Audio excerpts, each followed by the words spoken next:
തീരത്ത് കഥകളി പദങ്ങൾക്കൊപ്പം രാഷ്ട്രീയ പോരാട്ടത്തിന്റെ വീറും വാശിയും അലിഞ്ഞു ചേർന്ന മണ്ണാണ് ചേലക്കര.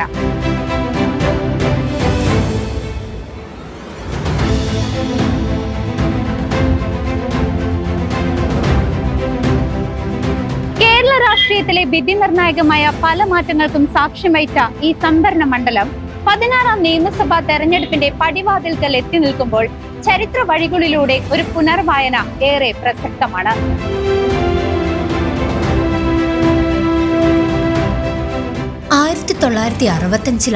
ചേലക്കര മണ്ഡലം രൂപീകൃതമാകുന്നത്.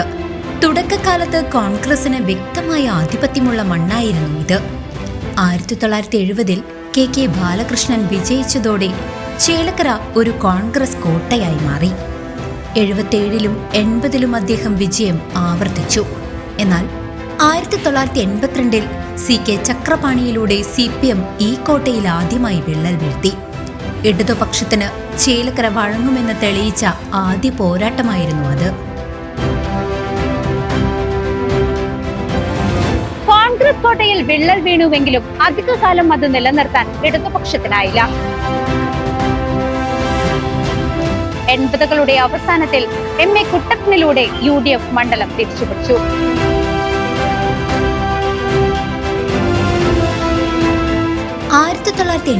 ലും 1991ലും MA കുട്ടപ്പൻ മണ്ഡലത്തെ പ്രതിനിധീകരിച്ചു. കോൺഗ്രസിന്റെ അനിഷേധ്യ കേന്ദ്രമായി ചേലക്കര മാറിയ കാലമായിരുന്നു അത്. ഇക്കാലയളവിൽ MP താമിയെ പോലെയുള്ള പ്രമുഖരും മണ്ഡലത്തിൽ പോരാട്ടത്തിനിറങ്ങി. എന്നാൽ വികസന മുരടിപ്പും രാഷ്ട്രീയ മാറ്റങ്ങളും ചർച്ചയായ ആ പതിറ്റാണ്ടിനൊടുവിൽ ചേലക്കര ഒരു പുതിയ നായകനെ തേടുകയായിരുന്നു. ആ അന്വേഷണം ചെന്നെത്തിയത് കെ രാധാകൃഷ്ണൻ എന്ന യുവരക്തത്തിലായിരുന്നു. 1996 ആ വലിയ മാറ്റം സംഭവിച്ചത്. കെ രാധാകൃഷ്ണൻ എന്ന ജനകീയ നേതാവിന്റെ വരവോടെ ചേലക്കരയുടെ രാഷ്ട്രീയ ഭൂപടം പാടെ മാറിമറിഞ്ഞു.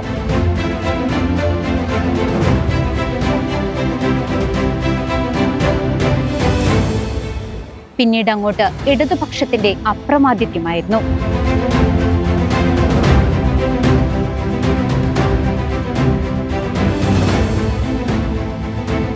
ലളിതമായ ജീവിതശൈലിയും സാധാരണക്കാരോടുള്ള അടുപ്പവും രാധാകൃഷ്ണനെ മണ്ഡലത്തിന് പ്രിയപ്പെട്ടവനാക്കി. 1996, 2001, 2006, 2011 വർഷങ്ങളിൽ അദ്ദേഹം തുടർച്ചയായി വിജയിച്ചു. PC മണികണ്ഠൻ, MA കുട്ടപ്പൻ തുടങ്ങിയ കരുത്തരായ എതിരാളികളെ പരാജയപ്പെടുത്തിക്കൊണ്ടായിരുന്നു രാധാകൃഷ്ണൻ തന്റെ ആധിപത്യം ഉറപ്പിച്ചത്. സ്പീക്കറായും മന്ത്രിയായും അദ്ദേഹം തിളങ്ങിയപ്പോൾ ചേലക്കര കേരളത്തിന്റെ വികസന ഭൂപടത്തിൽ മുൻനിരയിലെത്തി.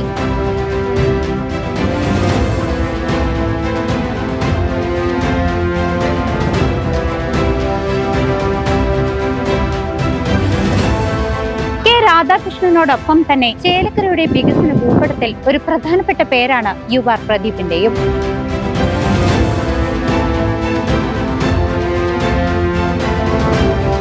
ഇടതുകോട്ട കാക്കുന്നതിൽ വിശ്വസ്തനായ ഒരു പോരാളിയായി UR പ്രദീപ് പലപ്പോഴും മാറി.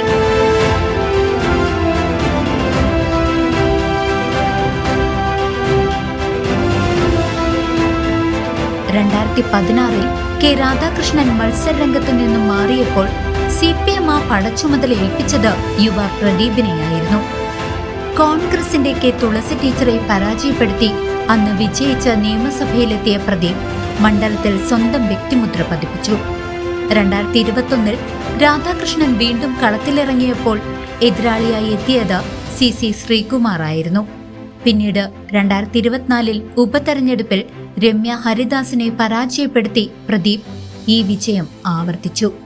എന്നാൽ 2024 കെ രാധാകൃഷ്ണൻ ആലത്തൂരിൽ നിന്നും പാർലമെന്റിലേക്ക് തെരഞ്ഞെടുക്കപ്പെട്ടപ്പോൾ ചേലക്കരയിൽ വീണ്ടും ഉപതെരഞ്ഞെടുപ്പിന് കളമൊരുങ്ങി.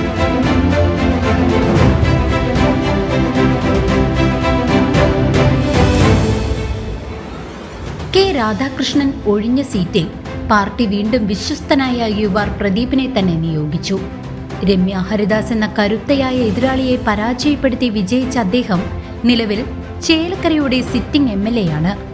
ഓരോ തെരഞ്ഞെടുപ്പിലും വോട്ട് വിഹിതം വർദ്ധിപ്പിച്ച് കെ ബാലകൃഷ്ണൻ, ഷാജിമോൻ വട്ടേക്കാട് തുടങ്ങിയവരും NDAക്ക് വേണ്ടി കളം നിറഞ്ഞു. വ്യത്യസ്തമായ രാഷ്ട്രീയ സമവാക്യങ്ങൾ ചർച്ചയാകുന്ന ഈ 16 നിയമസഭാ തെരഞ്ഞെടുപ്പിൽ പ്രവചനാതീതമായ മത്സരമാണ് നടക്കുന്നത്.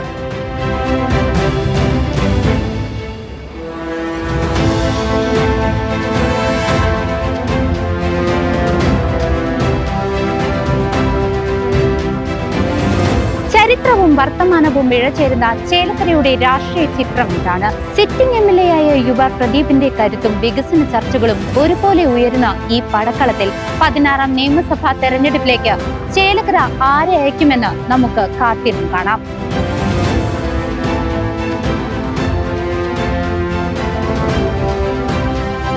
അന്തിമഹാകാളംകാവ് ക്ഷേത്ര പരിസരത്ത് നിന്നും ടീം CCTVക്ക് വേണ്ടി മാധ്യമ പ്രവർത്തകരായ സുമേഷ് അരയൻ പറമ്പിലിനും വിപിക്ഷനോടുമൊപ്പം ധന്യമണികണ്ഠൻ.